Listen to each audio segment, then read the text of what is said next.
You're born, and the first thing you notice is the absence of warmth. No soft blanket, no gentle lullaby, no mother's arms. Just a sterile hum, the kind of sound that drills into your skull and never leaves. You're in the White Room, a place that sounds like it could be a minimalist art gallery, but is actually a human experiment disguised as a cradle. Your crib is a cold, metallic box, and the ceiling above is a blinding white slab, unbroken by color or comfort. You don't know it yet, but this is your world now, and it's going to suck. Big time. Your name is Subject 4-127, a designation that feels more like a barcode than a name. You're part of the White Room's fourth generation, the so-called demonic fourth, a batch of kids Professor Atsuomi Ayanokoji decided to push harder than any before. The goal? To churn out perfect humans, geniuses who'll make Japan the brainiac capital of the world. Sounds noble, right? Wrong. You're not a child here. You're a prototype, a cog in a machine that doesn't care if you break. By the time you're 2, you're already being tested. Not with cute alphabet blocks or colorful toys, but with logic puzzles that would stump a college professor. Your tiny fingers fumble over a touchscreen, arranging shapes into patterns while a faceless instructor in a white coat watches through a one-way mirror. Get it right, and you get a nod, barely a reward. Get it wrong, and the screen flashes red, a silent scream that you failed. Failure isn't just a mistake here, it's a stain, a mark that follows you. You learn quickly that perfection is the only acceptable outcome. Your days are a blur of routine, each one a carbon copy of the last. Wake up at 5 a.m. to a buzzer that sounds like a dying robot. Eat a meal that's more science than food. Grey sludge packed with nutrients, no flavor, no joy. Then it's off to the training halls, where the real torture begins. You're 4 now, and while other kids are out there chasing butterflies, you're memorizing chemical equations and sparring in a dojo with padded walls. The instructors don't yell, they don't need to. Their silence is worse, a cold judgment that weighs heavier than any shout. The training is relentless. Mornings are for academics, mathematics, physics, literature, languages. You're fluent in 3 tongues by age 5, not because you wanted to be, but because the White Room decided you had to be. Afternoons are physical, martial arts, endurance runs, reflex drills. You're pitted against other kids, not as playmates, but as opponents. Subject 4-108, a boy with sharp eyes and a sharper jab, knocks you down in sparring. You don't cry. Crying gets you nowhere here. You just get up, wipe the blood from your lip, and keep going. Weakness is a luxury you can't afford. The White Room isn't just tough, it's cruel. You're hooked up to machines at night, electrodes stuck to your scalp to monitor your brain activity. They want to know how you think, how you dream, if you dream at all. Monthly blood draws and urine tests track your health, or rather, your usefulness. You're not a person, you're data, a collection of numbers that either meet the standard or don't. Most don't. You see kids disappear. Subject 4092, a girl who couldn't solve a calculus problem fast enough. Subject 4056, a boy who collapsed during a marathon run. Where do they go? No one tells you, but the rumors whisper of reassignment, or worse. You learn not to ask. Isolation is your constant companion. You're surrounded by other children, but they're not friends. The White Room doesn't believe in bonds. You're taught to see others as tools, pieces on a chessboard you're expected to master. Conversations are rare, and when they happen, they're cold, calculated. You try talking to Subject 4019, a girl with a quiet voice and a knack for puzzles. You ask her what she thinks the outside world is like. She stares at you, blank, and says, "Why does it matter?" That's when you realize the White Room doesn't just train your body and mind, it kills your soul. You're 6 when you hear about him. Subject 4-001, Kyotaka Ayanokoji. He's a legend, the only one who survived every test, every trial. The instructors don't praise him openly, but you see it in their eyes. Respect, maybe even fear. You catch a glimpse of him once, a boy with a face like stone, moving through the halls with a grace that makes you feel clumsy by comparison. He's the standard, the unreachable peak you're all measured against. You hate him for it, but you also want to be him. If he can survive, maybe you can too. Survival, though, comes at a cost. The tests get harder, more brutal. You're thrown into individualism trials, where you're left alone in a sealed room with nothing but a problem to solve.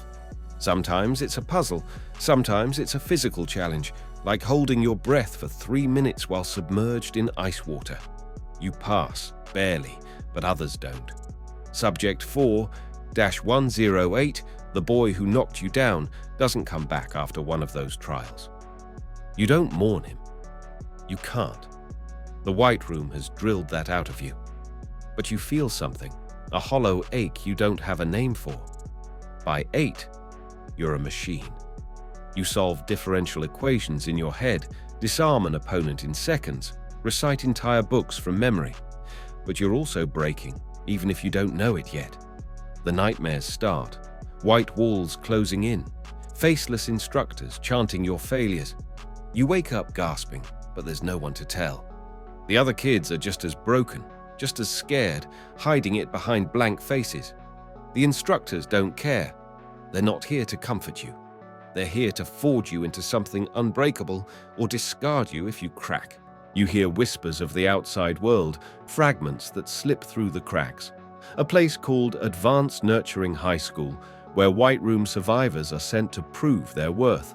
It's a lifeline, a faint hope that keeps you going. You imagine a world with colors, with people who smile, with freedom.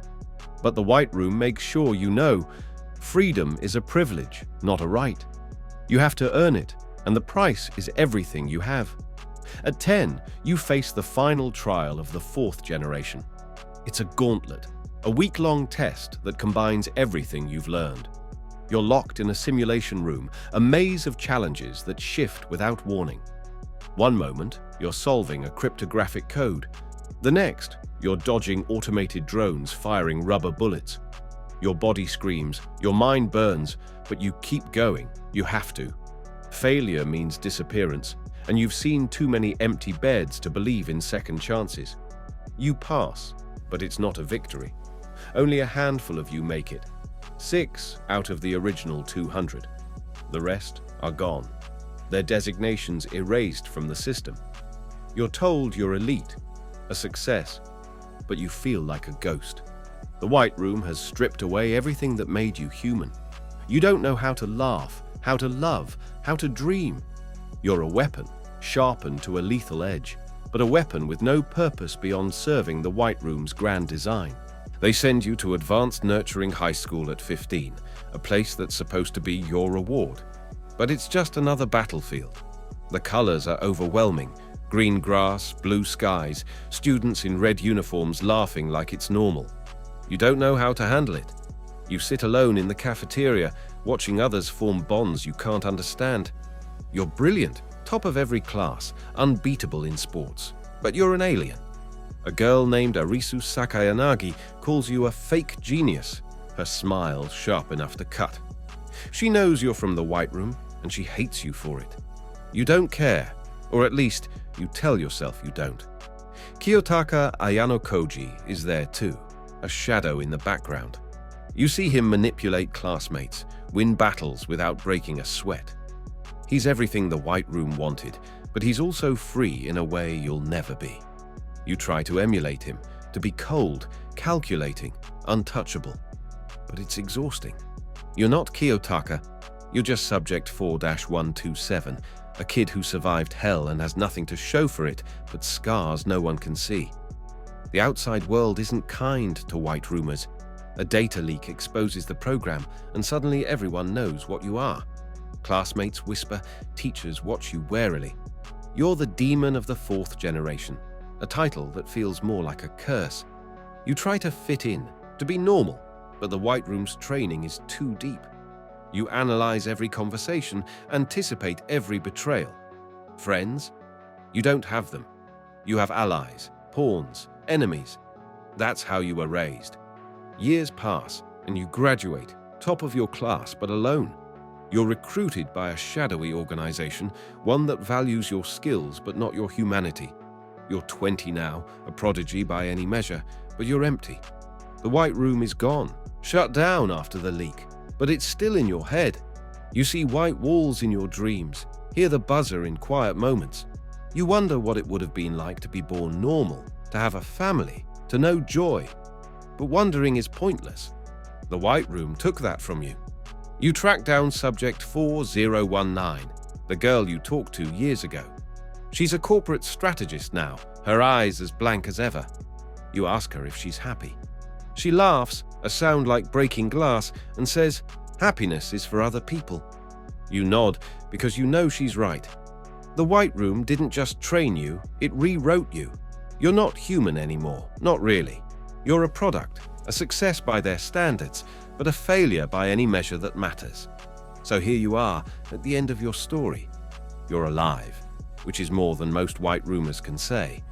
You're brilliant, unbeatable, a living testament to Professor Ayanokoji's vision. But you're also broken, a puzzle with missing pieces. The White Room wanted to create gods, but all it made were ghosts. And you? You're the ghost who survived, haunting a world that doesn't know what to do with you.